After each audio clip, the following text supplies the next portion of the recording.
bagian secara simbolis. Kak Sulis mungkin bisa menyanyikan salawat, mengirimkan salawat.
Dengan fadilah salawat alhamdulillah mengantarkan Kak Sulis menjadi tokoh muslim yang berpengaruh di dunia sejajar dengan Bapak Presiden Indonesia.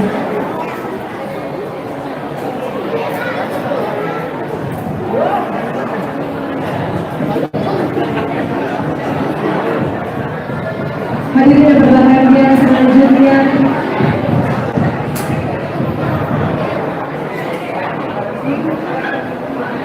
mari sama-sama kita dengarkan hikmah maulid yang akan disampaikan oleh guru kita Kiai Haji Ustadz Fikri Haikal MZ. Kepada beliau dengan segala hormat kami silakan.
wa mawala amma.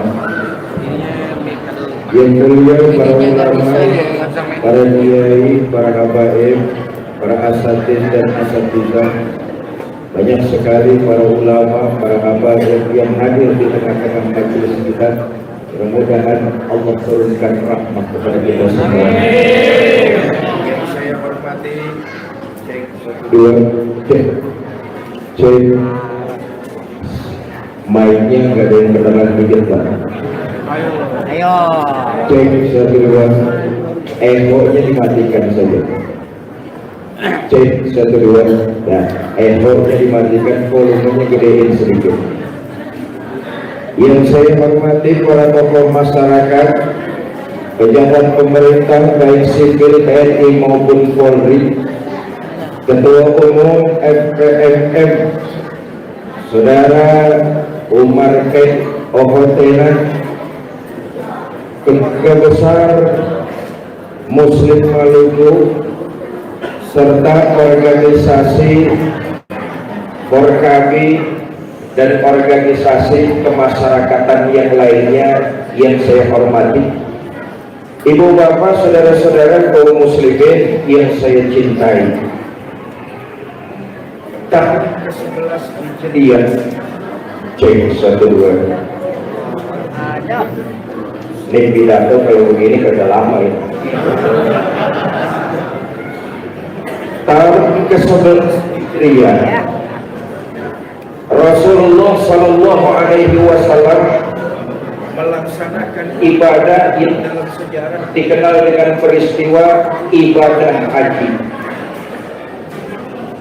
Hari Jumat tepatnya ba'da asar di padang Arafah, Nabi menerima wahyu surat Al-Maidah ayat ketiga. Selesai melaksanakan ibadah haji, Nabi pulang ke Madinah. Di Madinah orang-orang beriman tiap hari merindukan kehadiran baginda Nabi. Rindu dengan hati yang luar biasa, mereka menyambut kedatangan Nabi di kota Madinah pulang dari pergi haji. Ribuan orang beriman datang untuk menyambut Nabi. Cek satu dua.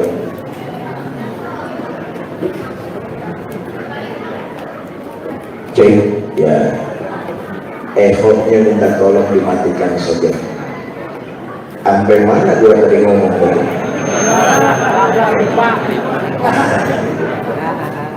Ribuan orang beriman menunggu kedatangan baginda Nabi, menyambut di kota Madinah. Nabi pidato, saudara-saudara, telah turun wahyu di padang Arafah. Al-yawma akmaltu lakum dinakum wa atmamtu alaikum nikmati wa raditu lakumul Islam Madinah. Hari ini aku sempurnakan agamamu, aku bulatkan nikmatku kepadamu, dan aku ridho Islam jadi agamamu. Dengar ayat turun kayak begini, ribuan orang beriman yang dengar larut dalam kegembiraan. Mereka bersuka cita, senang bukan kepala. Kenapa? Bertahun-tahun mereka berjuang, mengorbankan keringat, mengorbankan tenaga, mengorbankan harta, bahkan mengorbankan nyawa yang cuma satu-satunya, membela agama Allah. Nabi menyampaikan wahyu, telah disempurnakan agama Islam ini. Mereka semua larut dalam kegembiraan. Ada satu orang, ketika yang lainnya pada gembira, satu orang ini malah sedih. Dia adalah sahabat mulia Sayyidina Abu Bakar As-Siddiq radhiyallahu anhu. Dengar ayat begini turun, bukan senang tapi sedih. Enggak kuat nahan kesedihannya, Abu Bakar buru-buru pulang ke rumah. Di rumah sedihnya bukan diem, ini malah nangis sejadi-jadinya. Sebagian sahabat ada yang datang nengokin. Abu Bakar, kenapa Anda bersedih? Bukankah kita orang-orang beriman ini, kita orang-orang Islam ini lagi senang? Islam telah disempurnakan oleh Allah, perjuangan kita berbuah manis. Kita orang-orang Islam Madinah ini senang, tapi kenapa Anda malah sedih? Kata Abu Bakar, saudara-saudara, ketahuilah, kalau sesuatu telah disempurnakan oleh Allah, maka akan tampaklah kekurangan-kekurangan yang lainnya. Kalau Islam telah disempurnakan oleh Allah, itu artinya tugas kerasulan Muhammad kekasih saya sudah dianggap selesai. Dan sebentar lagi Muhammad kekasih saya akan pergi meninggalkan kita untuk selama-lamanya. Itu yang saya sedihkan. Saya nggak sanggup hari-hari saya ke depan berjalan tanpa kekasih saya Muhammad Sallallahu Alaihi Wasallam. Dengar penuturan Abu Bakar, katanya baginda Nabi akan wafat. Sahabat yang lagi pada nengokin sedih, nangis bareng nangis berjamaah. Ada putusan datang kepada baginda Nabi besar Muhammad Sallallahu Alaihi Wasallam. Ya Rasul, orang-orang pada nangis di rumah Abu Bakar. Emang kenapa? Tahu. Tuan datang dah tengokin.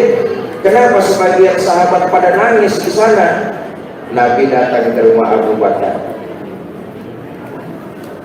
Ngelihat kedatangan baginda Nabi di rumah Abu Bakar, sahabat yang ada di dalam lagi nangis, mukanya tertunduk, diam seketika. Mereka gak sanggup melihat wajah yang mereka cintai, sebentar lagi akan pergi meninggalkan mereka untuk selama-lamanya. Lihat Nabi datang, sahabat di dalam lagi pada nangis, nunduk, diam seketika.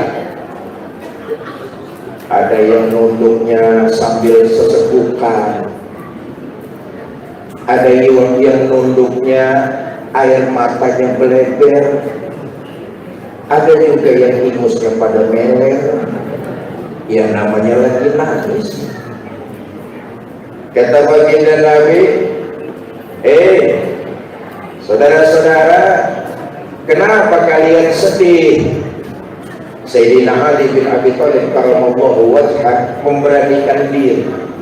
Ya Rasulullah, barusan Abu Bakar bilang, kalau sesuatu telah disempurnakan, maka akan tampaklah kekurangan-kekurangan yang lainnya.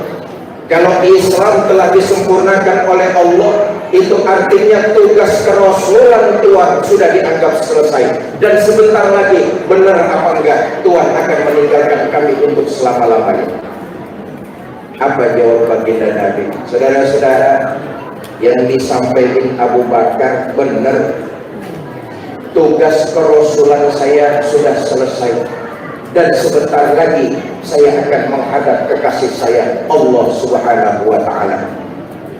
Dan sejak Zulhijjah 2 bulan kemudian Rasulullah Sallallahu Alaihi Wasallam wafat meninggalkan kita untuk selama-lamanya. Bapak Ibu, saudara-saudara, kaum muslimin yang saya cintai, petang ini kehadiran kita di sini mudah-mudahan sebuah bukti kecintaan kita kepada baginda Nabi besar Muhammad Sallallahu Alaihi Wasallam. Sebab jujur saja, selama ini kita baru cuma sekedar pandai mengaku umat Nabi. Mulut ini fasih ngaku cinta kepada baginda Nabi, tapi belum diaplikasikan dalam kehidupan sehari-hari. Maka momentum Maulid petang ini, ayo jangan cuma sekedar fasih mengaku umat baginda Nabi, sama-sama kita laksanakan ajaran Islam dalam kehidupan kita sehari-hari. Saudara, nggak usah diragukan kalau Nabi itu cinta sama kita, nggak usah diragukan. Tinggal cintanya kita kepada beliau itu perlu pembuktian. Zahir batin Nabi cinta kepada umat dan rakyat. Zahir batin dari dunia sampai akhirat Nabi bela kita. Bahkan dalam satu riwayat, nanti ketika kita masing-masing berjembat di Shiratal Mustaqim, Nabi Muhammad SAW beliau berdiri menengadahkan tangan memohon kepada Allah sambil berdoa, Allahumma sallim ya Allah, selamatkan umatku yang sedang berjembat. Di dunia Nabi sayang kepada kita, di akhirat Nabi bela kita. Allahumma salli wa sallim wa barik. Saudara, untuk ukuran hidup orang Jatiwaringin, tepatnya Binalindung, ini komplek Binalindung ya. Nabi Muhammad itu hidupnya sederhana, rumahnya kecil, tidurnya di atas pelepah daun korma, kadang-kadang sampai berbekas di pipinya yang mulia. Ketika peristiwa Isra dan Mi'raj, dari Nabi Adam sampai Nabi Isa, mereka melaksanakan sholat berjamaah yang mengimami baginda kita Nabi besar Muhammad SAW, penghulu para nabi dan rasul, Sayyidul Mursalin, Imamil Muttaqin, tidur geletak beralaskan daun korma sampai berbekas di pipinya yang mulia. Allahumma sholli wa sallim.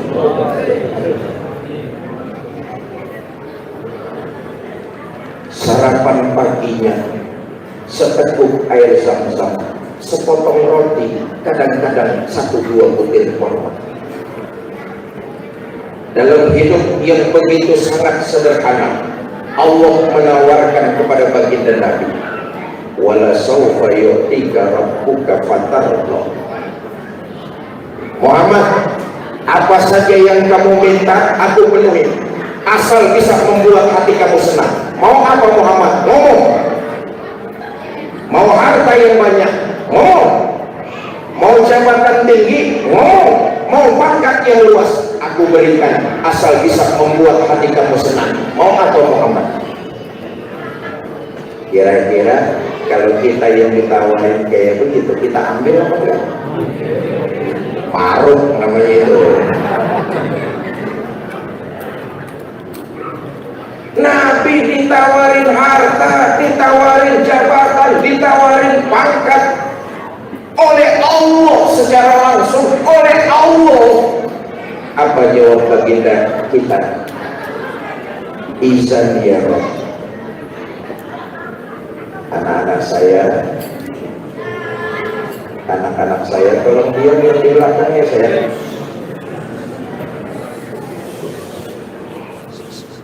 Tolong saudara-saudara saya FPMM panitia, anak kita dikasih makanannya biar pada diam sebentar. Ribet pidato kalau banyak saingan, ribet terus.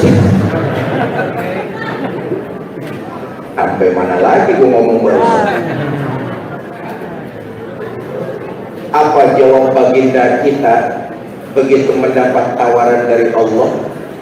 Izan ya Rabb, kalau memang demikian ya Allah, la arda wa wahidun min ummati finnar. Ya Allah, apa artinya harta banyak, jabatan tinggi, pangkat yang luas, itu tidak mampu menyenangkan hati saya selama masih ada satu saja umat saya yang ketinggalan di neraka.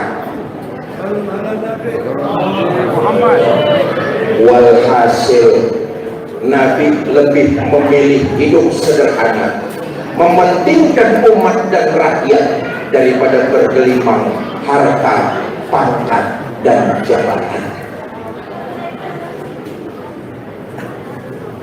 ketika beliau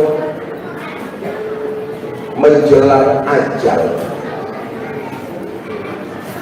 tanggal 12 Rabiul Awal, hari dan tanggalnya sama ketika beliau dilahirkan ke alam dunia. Beliau berkata kepada malaikat Jibril, Jibril, akhbirni mali indallahi minal karamah. Jibril, kasih tahu kemuliaan apa yang akan saya dapat begitu saya menghadap Allah Azza wa Jalla. Kata malaikat Jibril, yang kayak begitu nggak usah khawatir Muhammad. Kamu itu istimewa, kamu itu kekasih Allah. Inna abwaabas samaa qad futihat, pintu-pintu langit sudah pada terbuka, para malaikat sudah menunggu dan siap menyambut kedatangan ruhmu yang suci. Itulah keutamaanmu. Alhamdulillah, alhamdulillah, pintu langit sudah pada terbuka, para malaikat sudah nungguin dan siap menyambut kedatangan ruh saya. Alhamdulillah. Cuma yang saya maksud bukan itu Jibril, bukan itu.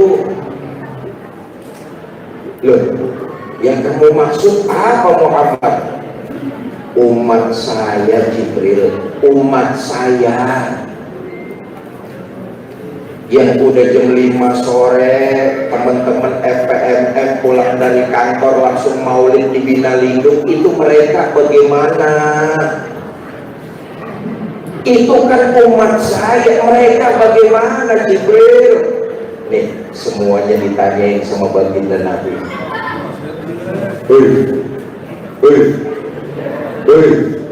Semuanya pada ditanyain. Kalau saya pintu langit sudah terbuka, alhamdulillah, para malaikat sudah siap menyambut kedatangan saya, alhamdulillah. Tapi bukan itu yang saya maksud Jibril. Umat saya bagaimana? Umat saya. Umatmu gak usah khawatir juga Muhammad. Allah memberikan garansi, Allah memberikan jaminan. Dalam hadis qudsi dinyatakan, ini haramtul jannata ala sa'iril umam hatta tadkhulaha ummatuka. Surga diharamkan dimasuki umat-umat lain sebelum umatmu Muhammad masuk lebih dulu ke dalamnya. Alhamdulillah. Inilah keutamaan baginda kita Nabi besar Muhammad sallallahu alaihi wasallam. Saudara, jangan berkecil hati. Walaupun kita ini umat paling akhir, tapi karena ikut jadi umat baginda Nabi Muhammad sallallahu alaihi wasallam diberikan keistimewaan. Di akhirat dibangkitkan paling dulu, dihisab paling dulu, lewat siratal mustaqim paling dulu, masuk surga paling dulu, kalau toh mampir ke neraka juga paling dulu. Ya jangan mau enaknya dosa.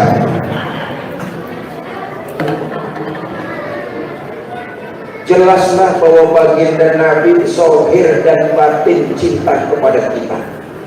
Tinggal kita tiap tahun bikin maulid, mulut fasih menyatakan cinta kepada baginda Nabi. Ayo, mulai petang ini dan seterusnya kita buktikan kita juga cinta kepada baginda Nabi. Dengan apa? Satu saja yang ingin saya sampaikan. Inilah poinnya, menjaga silaturahmi dan kerukunan di antara kita.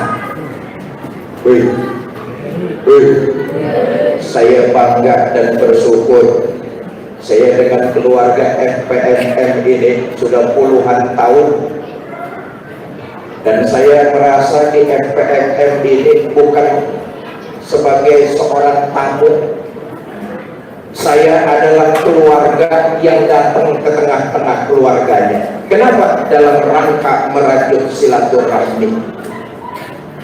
Petang ini saya bangga, terharu dan bersyukur. Organisasi-organisasi kemasyarakatan, rupanya mereka ikut bertanggung jawab juga. ingin diakui di akhirat sebagai umat baginda Nabi, dengan hadir ke sini ikut mensukseskan acara maulid dan merajut tali silaturahmi. Inilah umat baginda Nabi besar Muhammad sallallahu alaihi wasallam.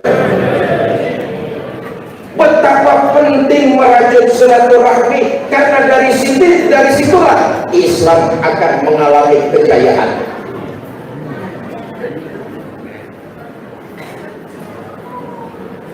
Kalau kita mau menang, maka kita kudu bersatu.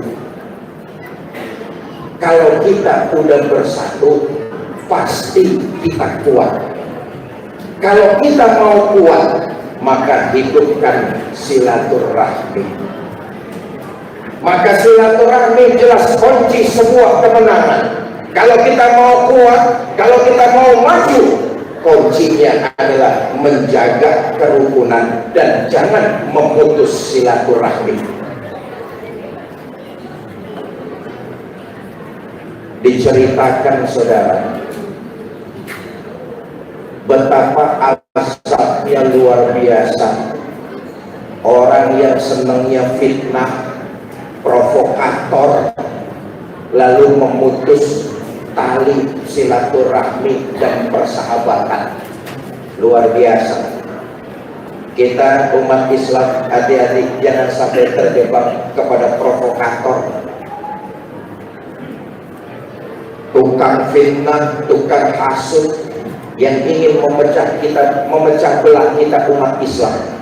Karena itu azabnya orang yang suka memecah belah luar biasa. Memutus silaturahmi azabnya sangat pedih.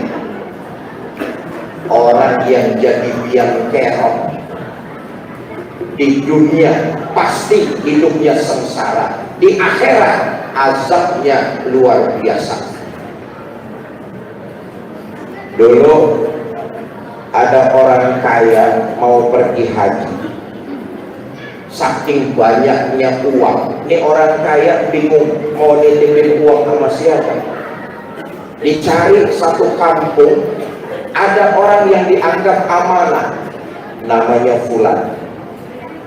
Fulan, saya mau pergi haji, saya titip uang saya sama kamu, kamu orangnya amanah, rajin ibadah. Nanti saya pulang haji, saya ambil lagi duit saya sama kamu.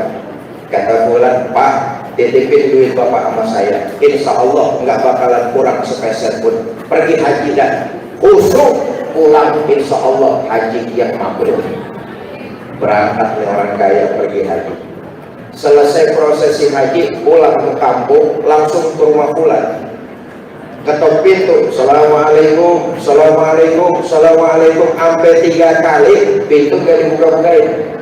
Tetangganya sebelah rumah keluar, Pak, maaf, si Fulan baru beberapa hari lalu meninggal. Ini orang kaya nanya sama tetangganya, Fulan punya saudara nggak? Saya nggak tahu punya apa kagak. Saudara tahu nggak Fulan naruh uang saya di mana? Apalagi ini itu nggak pernah cerita Fulan. Ini orang kaya bingung kemana dia harus nanya Fulan naruh duitnya di mana. Datang ke salah seorang ulama yang arif dan bijaksana. Tuan saya, kemarin saya pergi haji, sebelum berangkat saya titipin duit sama Fulan. Saya pulang, Fulan baru beberapa hari meninggal. Orang kagak ada yang tahu dia punya saudara apa enggak. Orang juga tetangganya nggak tahu Fulan nyimpen duit di mana. Nasib saya bagaimana Tuan saya? Uang saya jangan sampai kanyut. Fulan itu orang ibadatan enggak? Fulan rajin ibadah, sholat berjamaahnya nggak ketinggalan, puasanya rajin, ngajinya getol, sama ulama dekat, hidupnya jujur, nggak pernah khianat. Kata ulama nih, begini dah, ntar malam kamu balik lagi ke Mekah. Kalau emang Fulan ahli ibadah, malam-malam kamu pergi ke sumur Zam-Zam, kamu panggil Fulan. Kalau emang dia ahli ibadah, ntar dari dalam sumur ada yang nyautin. Ya orang kaya pengen duitnya balik, berangkat lagi ke Mekah. Tengah malam, tepat di tepian sumur air Zam-Zam, ini orang kaya teriak, manggil, Fulan, Fulan, Fulan. Sampai 3 kali kagak ada sautan dalam sumur. Gontai ini orang kaya. Waduh, bangsa kanyut duit gue ini. Pagi-pagi balik langsung ke rumah gurunya, kiainya. Tuan saya, semalam di sumur Zam-Zam saya sampai 3 kali manggilin Fulan, kagak ada suara apa-apa dari dalam. Kata ulama tersebut, wah celaka, jangan-jangan si Fulan itu min ahlin nar, jangan-jangan si Fulan itu sedang mendapat azab kubur. Terus bagaimana Kiai? Dah begini dah, di Yaman ada sumur yang bernama Burnut. Ntar malam kamu panggil Fulan di situ. Karena pengen duitnya balik, ini orang kaya berangkat. Tepat tengah malam di tepian sumur Burnut, teriak dia, Fulan, oi, ada yang nyaut. Baru sekali manggil udah ada yang nyaut dari dalam. Orang kaya ini terkejut. Ya Allah, Fulan, kamu kan hidup waktu di alam dunia rajin ibadah, sama ulama dekat, sholat jamaah nggak ketinggalan, puasa getol, hadir di majelis ilmu rajin. Kamu orang yang jujur, nggak pernah khianat. Tapi kenapa kamu sedang mengalami siksa kubur? Pak, betul waktu hidup di dunia saya rajin ibadah, saya jujur, nggak pernah khianat. Tapi saya masih ada satu persoalan yang belum saya selesaikan dengan saudara saya sesama muslim. Masih ada satu persoalan yang belum saya selesaikan dengan saudara saya. Mumpung Bapak lagi di sini, saya titip pesan. Datengin saudara saya, mintakan kehalalannya atas segala kesalahan-kesalahan saya. Loh, kamu masih punya saudara? Masih, Pak. Di mana? Jatiwaringin. Ya udah, serok alamatnya.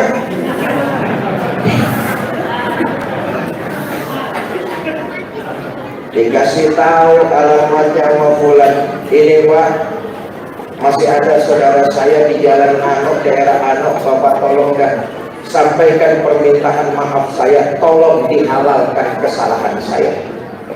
Kata orang kaya, iya Fulan, insya Allah saya akan datangi saudara kamu. Cuma ngomong-ngomong Fulan, uang saya kamu taruh mana? Uang oh, uang Bapak saya taruh di dapur. Cari dah, hitung, insya Allah gak bakalan kurang. Tapi saya minta tolong Pak, datangi saudara saya, mintakan kehalalan dan kesalahan saya. Iya, insya Allah. Pulang nih orang kaya, langsung ke rumah Fulan. Sesuai yang ditunjukkan Fulan, dicari uangnya, ketemu. Dihitung nggak kurang. Dia ingat akan janjinya untuk nyamperin saudaranya Fulan. Dicari alamat tersebut, ketemu saudaranya Fulan. Assalamualaikum. Waalaikumsalam. Mas saudaranya Fulan ya? Betul, saya saudaranya Fulan. Tapi saudara saya si Fulan itu sudah beberapa hari lalu meninggal dunia. Saya juga tahu, justru karena itu saya datang ke sini. Saudara kamu yang namanya Fulan sekarang sedang mengalami azab kubur. Dengar saudaranya diazab dalam kubur, meleleh air matanya. Sekurang ajar, sekeras apapun saudara kepada kita, tapi kalau sedang terkena musibah pasti akan terenyuh hati kita. Betul tidak? Apalagi diberitahu kalau saudaranya pulang sedang mengalami azab kubur.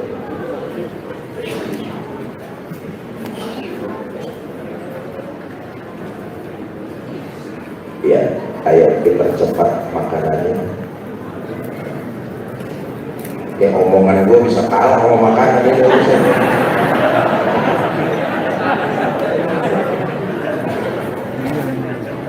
Ya, udah dulu, bentar lagi tadi. Enak pidato di Masjid Ar-Rahmah, banyak banget iklan di sini. Bapak Ibu, saudara-saudara, saya juga tahu saudara kamu pulang sudah meninggal, tapi sekarang sedang mendapat azab kubur. Meleleh air matanya. Sekeras apapun saudara, sekurang ajar apapun saudara, tetapi begitu menghadapi kesulitan, pasti hati akan terenyuh. Netes nggak terasa air mata. Kata saudaranya, Pak, betul kami ini hidup bersaudara, tapi karena satu sebab fulan itu jadi provokator, tukang menghasut, memecah belah, sampai pada akhirnya dia memutuskan silaturahminya kepada saya. Saya berbuat baik, dicuekin. Saya memberikan hadiah, dilempar ke jalan hadiah saya. Saya datang ke rumahnya, digabungin pintu. Sampai pada puncaknya dia memutus silaturahmi kepada saya. Ini orang kaya masih penasaran, Mas, emang ngapa? Apa bisa kayak begitu bener? Mula-mulanya ngapa? Mula-mulanya mah sepele, Pak. Cuma gara-gara beda pilihan bupati. Ayo awas lo, awas. Cuma gara-gara berbeda pilihan, cuma gara-gara berbeda pemikiran, cuma gara-gara berbeda kaos dan baju, memutus silaturahmi kepada saya. Pak, saksikan Allah dan Bapak menjadi saksi. Mulai saat ini kesalahan, perbuatan-perbuatan tidak baik yang dilakukan oleh fulan saya halalkan. Beberapa malam berikutnya orang kaya ini diimpikan oleh fulan. Fulan dengan wajah tersenyum yang penuh berseri-seri, pakaian yang rapi, mengucapkan terima kasih. Inilah bukti saudara, kalau kita cinta kepada baginda Nabi, jalin terus kerukunan. Baju boleh saja berbeda, bahasa boleh saja tidak sama, organisasi boleh berlainan cara, bahkan agama dan keyakinan tidak bisa dipaksakan, tapi teruslah menjalin kerukunan, menjalin persatuan, karena kita sama-sama anak ibu pertiwi. Wallahu a'lam bishawab. Wallahu muwaffiq ila aqwamit thariq. Assalamualaikum warahmatullahi wabarakatuh.